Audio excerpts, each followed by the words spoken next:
Bem, boa noite a todos. 4 de abril, 19 horas, é a nossa quarta live. Toda quinta-feira, às 19 horas, entraremos no ar, respondendo algumas perguntas de vocês e também dizendo o que aconteceu de forma bastante reduzida durante a semana. À minha esquerda aqui é Elisângela Castelo Branco, intérprete de Libras. Aqui à minha direita aqui, o nosso ministro da Justiça, Sérgio Moro. Umas coisas interessantes para falar. E na ponta direita aqui, o nosso general Augusto Heleno, ministro-chefe do Gabinete de Segurança Institucional. Bem, para aquecer os motores aí, de manhã hoje, por toda a manhã, recebi visita de líderes partidários, de deputados, senadores. Recebi aqui senadores Harold Oliveira, Rio de Janeiro, Otto Alencar da Bahia, Ciro Nogueira, Piauí, deputados André de Paula, Pernambuco, Diego Andrade, Minas Gerais, Vinícius Carvalho, São Paulo, Márcio Marinho, Bahia, mais Gilberto Kassab, Geraldo Alckmin, Ronaldo Caiado, ACM Neto. O que nós tratamos aqui? Questões partidárias, governabilidade e a nova Previdência. Ao contrário do que parte da mídia disse ontem, em nenhum momento nós tratamos aqui de cargos. Eles têm o perfeito entendimento de que querem colaborar não com o governo, mas com o Brasil. E nós temos um momento, né, que vai acontecer esse ano, da votação da reforma da Previdência. O que interessa é para os nossos filhos e netos. É importantíssimo, porque nós temos que garantir, via essa reforma da Previdência, que os aposentados do futuro vão receber suas pensões e seus proventos, suas aposentadorias. Né? E bem como os já aposentados também vão continuar recebendo. Então, a importância da reforma da Previdência passa por aí. Eu quero agradecer penhoradamente a essas lideranças político-partidárias por esse momento. Tivemos hoje pela manhã, conversando quase que individualmente com todos eles, tratando desse assunto. Nada foi tratado sobre cargos, nem por parte deles, nem pela nossa parte. O Brasil está acima dos nossos interesses. Então, quem ontem falou que haveria questões envolvendo cargos, caiu do cavalo. E mais ainda, o jornal Valor Econômico, né? Manchete Valor Econômico hoje, diz, segundo o interlocutor, é sempre assim, tá, Sérgio? Segundo o interlocutor, eu estaria gravando as conversas no dia de hoje. Pelo amor de Deus, não existe, jamais darei qualquer oportunidade para que seja quebrada a confiança entre nós. Eu acredito no parlamento brasileiro, eu acredito que o parlamento brasileiro vai fazer a sua parte, não só na questão aí da reforma da Previdência, bem como as demais propostas que estão dentro da Câmara. Então, uma das viagens nossas, inclusive, no Estados Unidos, nós tratamos sobre a questão do visto, né? A não reciprocidade sobre visto. Foi tratado, assinei esse decreto, já havia sido conversado antes com as autoridades desses países, e Moro, nos primeiros 15 dias, né, nesses 4 países que nós não mais passamos a exigir a reciprocidade, porque interessa para o nosso turismo, tá? Interessa para as pessoas virem fazer negócio no Brasil, aumentou em 30% a procura por passagem aérea no Brasil. Então, foi muito bem-vindo esse acordo. Significativo. Né? Acho que é a política inteligente que aumenta o turismo aqui, aquece a economia. Né? Uma forma de ajudar aqui a economia a acelerar mais ainda. A questão dos hotéis, aumenta a taxa de ocupação de hotéis, sempre aumenta mais o emprego. É um maior consumo que esses turistas têm aí em alimentação, em diversão, seja lá o que for. Então essa proposta foi muito bem-vinda. O Trump, que eu tive com ele, ele falou que no futuro pretende aí fazer algo parecido, valendo daqui para lá, com critérios, com regras, obviamente. Então, o valor econômico não valeu a fake news de vocês, tá certo? Para aproveitar aqui o nosso ministro Sérgio Moro aqui do meu lado, Moro, fala alguma coisa da Operação Luz da Infância. Então, senhor presidente, essa operação ela foi coordenada pela Secretaria de Operações Integradas, foi uma secretaria que nós criamos lá no Ministério no começo de janeiro. Porque o que funciona na prática contra a criminalidade? Né? Criminalidade organizada, violenta, ou mesmo a corrupção. É integrar as atividades da polícia para agirem juntos em inteligência e operações contra essa criminalidade mais complexa. Então, essa operação, na verdade, é uma operação dirigida a pessoas que produzem e distribuem material de pornografia infantil, uma atividade terrível, né? Essa investigação foi parte realizada dentro da Secretaria de Operações Integradas do Ministério da Justiça e da Segurança Pública. Esse material foi compartilhado com as polícias de vários estados e aí se resolveu desencadear a operação em conjunto. 266 mandados de busca e apreensão, mais de uma centena de prisões em flagrante de pessoas que estavam lidando com esse material de pornografia infantil. Por que isso é importante? Fazer coordenado, porque isso manda um recado forte. Esse tipo de crime não vai ser tolerado. Esse tipo de crime não pode compensar. E as pessoas que muitas vezes procuram fazer isso, servindo-se lá do anonimato da internet, tem que saber que a internet não é um porto seguro. Que a polícia vai atrás, com apoio do Ministério, e essas pessoas vão ser responsabilizadas por seus atos. Afinal de contas, né, nada mais relevante do que proteger essas pessoas que são as mais vulneráveis, as nossas crianças e os adolescentes. E às vezes, Moura, a gente pensa que uma filha nossa, tem uma filha de 8 anos, está livre disso. Né? A criança na escola, às vezes a pessoa bota um telefone para filmar, faz imagem dessa criança e bota para rodar por aí. Então, é interesse de todos nós combater esse tipo de crime. E parece que a palavra pedofilia não está podendo usar mais porque você pode sofrer algum tipo de problema aí. Então o que acontece? Eu vou deixar bem claro aqui. Eu vinha falando desde 5, 6 anos atrás que tinha uma pessoa que ocupava aqui o Ministério da Direitos Humanos. Uma pessoa, não vou dizer o nome dessa pessoa para evitar problema aí. E tinha um site que estava hospedado na página desse ministro ou ministra, que chamava esse site Humaniza Redes. Então, o que era bem claro naquele site ali?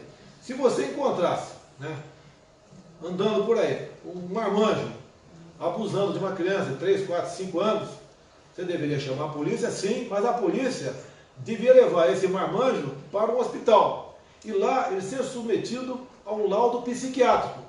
E caso ele estivesse sofrendo, então, de transtorno, você deveria interná-lo e não aprisioná-lo. Então parece que isso começou lá atrás, mas dá resultado agora. Você já tem que tomar cuidado para falar a palavra pedofilia, porque essa palavra passou a ser politicamente incorreta. Bem, peço a Deus que nunca aconteça um filho meu, filha minha, e filho de vocês, certo? Mas devemos tomar preocupado no tocante a isso daí. Se me permite, presidente, até aproveitar também, os pais têm que supervisionar a atividade das crianças na internet. A rede, às vezes, pode ser um local perigoso, então tem que tomar muito cuidado. E as próprias crianças e adolescentes, quando falarem com alguém que não conhecem dela, não façam isso. Porque muitas vezes é alguém fingindo ser algo que não é. A gente já viu até questão de adultos, não é, criminosos que produzem e distribuem esse material de pedofilia se passando por crianças e adolescentes para, vamos dizer assim, realmente cometer maldades, né? Eu acho que de fato essas pessoas têm um transtorno, mas a prisão, é claro, tem que ter prisão para esses casos de produção de material de pornografia infantil. Tá? Semana que vem estaremos aqui entrando no 100º dia do nosso governo. Hoje nós temos, cada ministro, né, tem sua meta a ser atingida. Pelo que eu vi até agora, ministro Heleno, ministro Moro, né, 95% da meta vai ser atingida. Os 5% restante, parcialmente atingida, estamos lutando para ver se a gente cumpre 100% da meta. Adiantar um item aqui que é de conhecimento de todos vocês. O 13º, o Bolsa Família. Tá? Lá atrás, o PT negou no Senado um projeto que tratava desse assunto. Então nós resolvemos aqui, pelo Executivo, tratarmos desse assunto e o 13º Bolsa Família será anunciado a semana que vem, para atingir diretamente, né, os mais necessitados. De onde virá o recurso? Do combate à fraude, que existe e muita fraude. Então continua esse trabalho,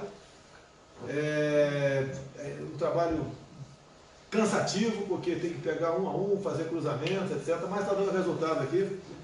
E o 13º está garantido, então, para o pessoal do Bolsa Família no final do ano. Tive hoje, com a ministra Tereza Cristina, da Agricultura. Tá? Ela tem um encontro com a comunidade árabe a semana que vem, onde os negócios, né, com a comunidade árabe serão potencializados por parte do Brasil. Nós queremos ampliar o negócio com o mundo todo, assim com os Estados Unidos, estivemos no Chile, Israel, tá? Com a comunidade árabe também a mesma coisa. Tem viagem marcada esse ano para a China, se Deus quiser estaremos na China no corrente ano. E nós queremos fazer do Brasil, nós todos, né, porque o governo somos todos nós, queremos botar o Brasil no local de destaque que ele merece. E uma coisa importante, eu conversei com a ministra da Agricultura, vale a pena você anotar e dar uma olhada na Constituição. Emenda Constitucional número 81, na verdade, ela relativiza a propriedade privada. Às vezes, você que está no campo, você que está na cidade, você pensa que essa fazenda, esse sítio, esse apartamento, essa casa é 100% tua.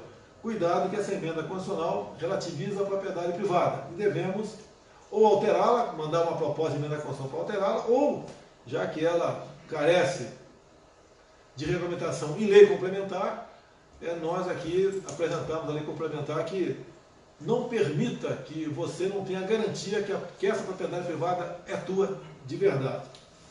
Então, é a preocupação da ministra Tereza Cristina, vamos tratar desse assunto também. Vamos falar um pouquinho aqui, João Heleno, já que o senhor esteve comigo aí. O João Heleno, onde eu vou, ele está atrás, né? Não me larga.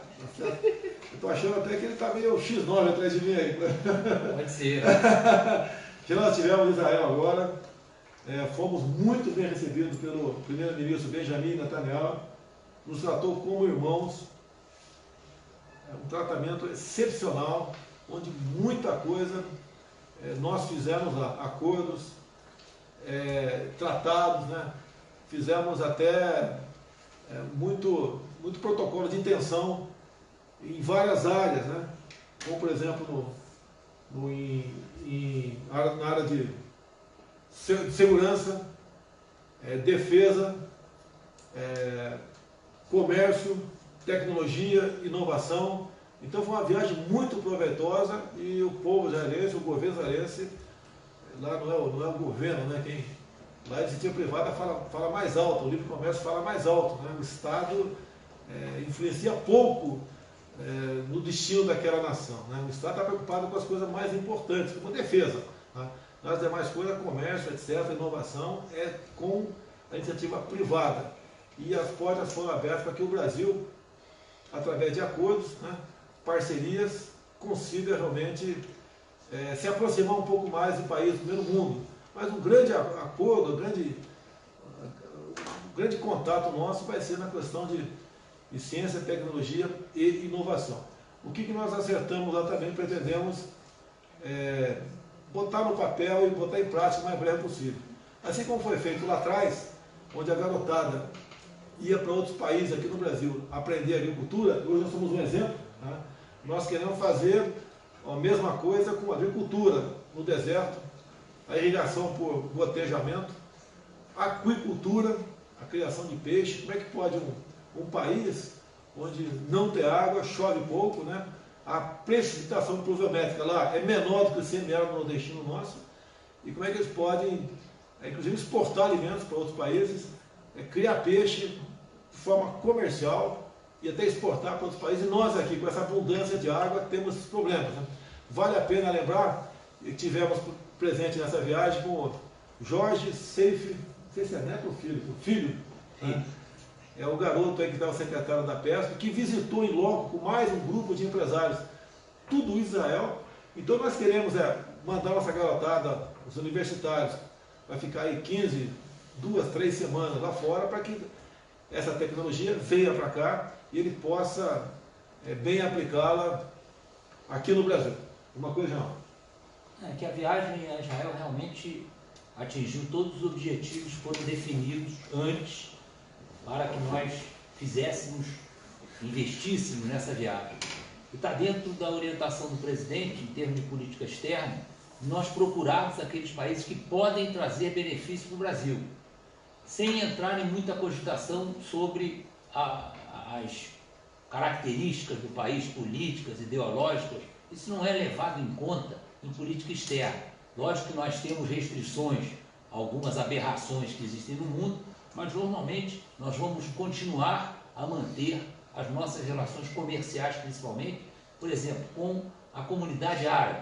A comunidade árabe é numerosíssima no Brasil, é aqui aonde talvez a comunidade árabe e os judeus vivam num ambiente absolutamente irrestrito de amizade, consideração, convivência, e isso é muito importante. Nós temos uma balança comercial com a comunidade árabe que nos interessa muito manter. Eles são nossos parceiros economicamente e isso não vai ser afetado por essa visita. Muita gente colocou isso com maldade, que essa visita a Israel significava um afastamento da comunidade árabe. Negativo. Isso aí não vai acontecer. Nós vamos continuar a cultivar essa imensa colônia árabe que existe no Brasil, mantendo esse relacionamento com a comunidade árabe. E acho que o presidente deixou bem claro a qualidade dessa parceria com Israel. Israel é muito avançado em áreas onde nós temos muito que aprender e vamos usufruir desses ensinamentos. Vamos trazer os israelenses e cumprir uma promessa que nós sabemos que vai registrar a mudança do Brasil. É investir no Nordeste em coisas de caráter permanente. Não é colocar uma cisterna, é fazer com que o Nordeste tenha água permanentemente, que não haja mais aquelas fotos de miséria na época da seca. Isso tem que acabar. Nós estamos no século XXI, nós não podemos nos subordinar às intempéries e achar que isso aí está muito normal. Não. Tanto que Israel é um deserto e exporta alimento. É um país onde o desemprego hoje é zero. Então eles têm muita coisa para nos ensinar. Essa área de piscicultura, por exemplo, é sensacional o que eles fazem. Então nós temos que usufruir disso aqui dentro do Brasil. É impossível nós continuarmos a conviver com gente passando fome num país rico como o nosso, em recursos alimentícios, em recursos naturais. Nós não podemos aceitar que isso é um determinismo histórico. Isso é uma bobagem. Quando fala em piscicultura, né, aqui no Brasil, uma lâmina d'água de 1 hectare, 100%, produz de 10 a 15 toneladas por ano de tilápia. Lá não são tanques desse tamanho, são tanques menores, mas na mesma área produz 10 vezes mais do que aqui no Brasil.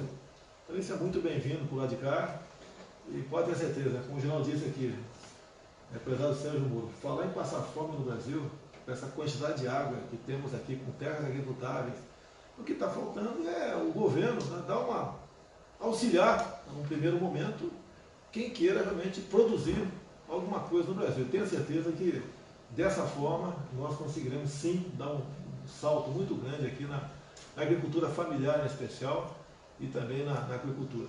Antes o Moro vai falar sobre o projeto anticrime dele, eu queria fazer a propaganda para o Moro aqui. Olá, Moro, o que é essa aqui? Fala para a gente aí. Bem, eu acabei lançando um Twitter, pessoal, seguindo o exemplo aqui do senhor presidente. Se der errado, a culpa é dele, já vamos colocar. Mas, enfim, é uma forma de comunicar de uma maneira moderna nas redes sociais. A ideia aqui é principalmente transmitir projetos e ideias do Ministério da Justiça e da Segurança Pública. É mais uma forma de divulgar políticas públicas do que propriamente questões pessoais. Eventualmente, a gente coloca ali alguma coisa mais pessoal também. @Sierra Foxtrot _Moro. Moro, projeto anticrime, como é que está ele na Câmara dos Deputados? Na esteira do que o senhor presidente falou, nós temos conversado muito com os parlamentares, temos recebido muitos parlamentares, tem ido ao Congresso, falado com deputados, tem falado com senadores. O que eu sinto, senhor presidente, em particular, é uma grande receptividade. Os projetos estão andando, existe um projeto na Câmara, foi constituído lá pelo Rodrigo Maia, um comitê de estudo para unificar o projeto com o projeto anterior do ministro Alexandre, que também é um projeto bom. Existe já um cronograma de trabalho e uma expectativa de que isso possa ser votado em breve, então logo esse grupo encerre seus trabalhos. E um grupo de senadores, muito interessado aí no projeto, pediu a autorização para apresentar uma espécie de um projeto espelho, o mesmo projeto só que no Senado, para que eles adiantem já o debate e a discussão no âmbito do Senado. O que foi colocado para eles, olha, tudo bem, né? É bom combinar com a Câmara para não gerar qualquer espécie de, vamos dizer assim, estremecimento. Concordaram na Câmara, o presidente Rodrigo Maia concordou, muito gentilmente, foi colocado já no Senado. Semana que vem nós temos reuniões aí com os relatores desses dois projetos. Na Câmara, o deputado Capitão Augusto, no Senado, com o senador Marcos Duval. E, como eu disse, assim, o que eu sinto só dos parlamentares é receptividade. Eu acredito aí com a liderança do senhor e dos parlamentares nós vamos conseguir deliberar sobre esse projeto, eventualmente aprimorá-lo e aprová-lo em tempo breve. Quem decide a pauta na Câmara e no Senado são, respectivamente, o deputado Rodrigo Maia e o senador Davi Alcolumbre. E por parte deles não há qualquer objeção para a tramitação desse projeto. Então, se Deus quiser, brevemente teremos aí uma legislação, né, que endureça a pena por parte daqueles que cometem crimes mais graves e dificulte a progressão, a saída mais cedo depois de começar a cumprir a pena, entendeu? O projeto ele foca basicamente crime organizado, crime violento e corrupção. Ele endurece o tratamento, né, penal para esses crimes, mas além disso ele traz meios de investigação mais eficazes, né, para esses tipos de crime. E também o que ele faz? Ele tenta destravar a legislação processual. Não adianta nada endurecer a pena se o processo não funciona. Então o processo tem que chegar a um fim em um tempo razoável. A ideia do projeto é exatamente atacar esses pontos de estrangulamento para fazer uma justiça mais rápida, mais eficaz e que melhore a qualidade de vida do povo, né? Proteger ele dessa criminalidade mais grave. Eu tenho duas notícias da minha parte para encerrar, mas a gente vai abrir a palavra para o Moro e para o Helena aqui do lado ainda. Está pronto em Campina Grande, Paraíba, a nossa Campina Grande, cujo prefeito é o Romero, do PSDB. Está pronto o Centro de Testes de Tecnologia e Dessalinização. Ou seja, vai ser inaugurado por esses dias. Eu espero ir até Campina Grande, já que fui convidado pelo prefeito Romero também a visitar a sua cidade. Ele está inaugurando lá em torno de 5.000 casas populares, e a gente vai aproveitar uma ida aí a Paraíba para não só colaborar, né, ou melhor, participar da inauguração das casas, bem como a inauguração desse centro de teste de tecnologia de dessalinização. O governo de Israel nos ofertou 20 máquinas para fazer água, tá? É parecido com ar-condicionado, mas o consumo de energia é extremamente baixo, né? Mais baixo até que uma geladeira. Mas essas 20 máquinas distribuídas pelo Brasil. O governo de Israel quer também manifestou interesse através de empresas, né, privadas lá, de ter uma fábrica aqui no Nordeste para que produza esse tipo de equipamento para tirar água do ar. Tá? Bem, a última notícia aqui da minha parte, o primeiro-ministro Benjamin Netanyahu hipotecou, né, total apoio para o Brasil para que nós possamos entrar na OCDE, que é a Organização para a Cooperação e Desenvolvimento Econômico. São 36 países. Donald Trump já se comprometeu a semana passada e agora Benjamin Netanyahu também. Então são dois países de peso que estão aí do nosso lado para que nós possamos então sair daquela situação de país em desenvolvimento para país desenvolvido. Isso é muito bom para nós. São apenas 36 países que compõem a OCDE. Nós pretendemos ser o 37º país. Helena, uma coisa, né? Não, eu só estou preocupado com esse negócio da piscicultura, que o nosso secretário de pesca é tão entusiasmado, tão competente, que a gente vai ter que comer tilápia no cardápio todos os dias. Churrasco de tilápia? Não dá. Ô, Jorge Seife, churrasco de tilápia não dá não, pô. Daqui a pouco, em vez de tomar uma cervejinha, vai tomar uma tubaína também. Aí tubaína com tilápia, não vai dar certo. Você vê que a minha esposa aqui na frente, ela gostou da ideia. Outra coisa, quando estivermos lá em Itaipu, por ocasião da posse da nova diretoria, que foi o general Silvio Luna, assumiu a diretoria na presidência da Itaipu Nacional, nós levantamos lá, junto ao governo ao presidente do Paraguai, o Marito, utilizar aquele mar de água doce para cultivo de peixe. E foi feito o contato na hora ali com o Jorge Seife do nosso lado e o responsável do lado de lá do Paraguai. Eu acho que essa semana que vem, eles vão se encontrar na região. O Seife vai lá para o Paraguai, ou vai lá para Foz do Iguaçu, os dois locais aí, para já dar um outro grande passo para que possamos criar em cercadinhos, como é que chama ali, cercados ali? Tem criadores. Criadores, a questão da tilápia. Outros peixes também pode ser criado ali, né? É o pacu, por exemplo. Tá? Outro peixe de água doce muito conhecido aí, saboroso, alguém tem ideia? Aquele lá de... Não, pintado não, hein? De Penedo lá, truta, né? Não, dourado então, eu acho que não. Tá? Mas são peixes aí que realmente mexem com o mercado. E o Seif lá em Israel pediu para o Benjamin Netanyahu também uma colaboração no sentido de voltar a permitir a exportação de pescado por parte do Brasil. Então estamos indo bem também nessa área. Não vou falar em nome de posto, não. Aproveitando o Paraguai, então mencionar que foi feita uma nova fase da Operação Aliança entre o Brasil e o Paraguai com a erradicação de plantações de maconha. Grandes toneladas de maconha foram erradicadas ainda no pé. Esse tipo de operação é uma operação que nós queremos repetir e intensificar no decorrer desse ano.